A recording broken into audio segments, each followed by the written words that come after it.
All right, let's dive into a really wild idea.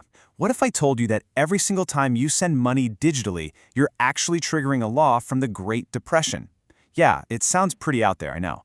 But today we're going to break down this incredible argument that a 90-year-old law is, believe it or not, the secret operating system behind our modern financial world. I mean, think about it for a second. You go to make a wire transfer, you click send, and a few moments later, the money's there. It feels so simple, so seamless.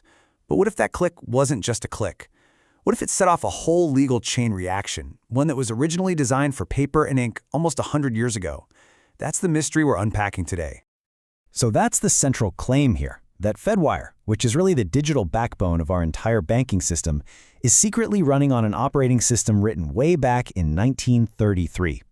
To even understand how that's possible, we've got to go back, way back, to where it all started.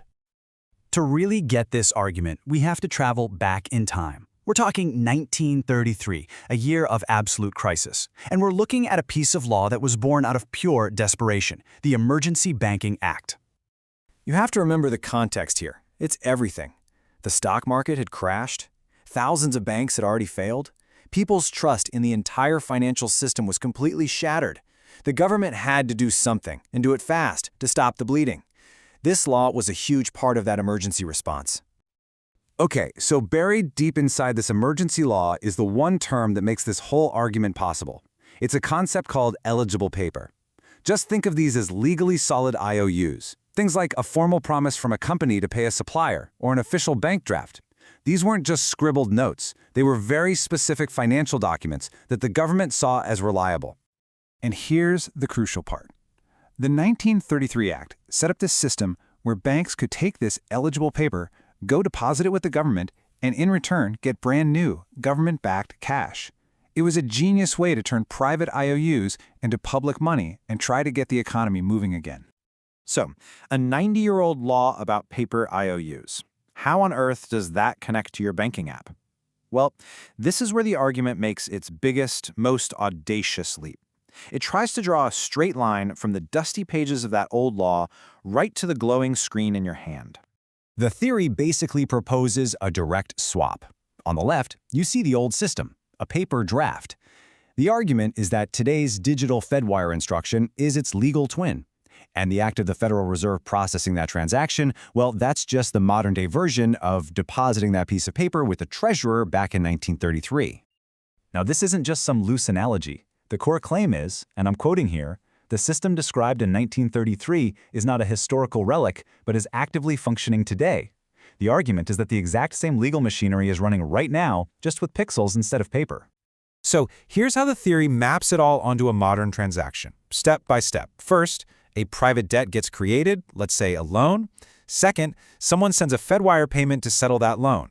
Third, and this is the key move, that digital payment order is legally treated as a modern draft. And finally, fourth, when the Fed accepts and processes it, that completes the deposit required by the old law. The old process, just in digital form. Now, if you accept that logic, that a Fedwire is a modern-day deposit of eligible paper, then the legal consequences are, well, they're dramatic. This is what the source material calls the Great Legal Switch, where the entire nature of the debt gets fundamentally transformed. One of the key rules from that 1933 law was that this exchange had to happen at par. All that means is dollar for dollar. If the paper said $100, you got $100 in cash, no discounts. And guess what? Fedwire works the same way. A $100 payment is processed as exactly $100. According to this theory, this at-par condition is the trigger that flips the switch. This table really shows the change. Before the Fedwire, you have a private debt. It's just a simple contract between you and a commercial bank.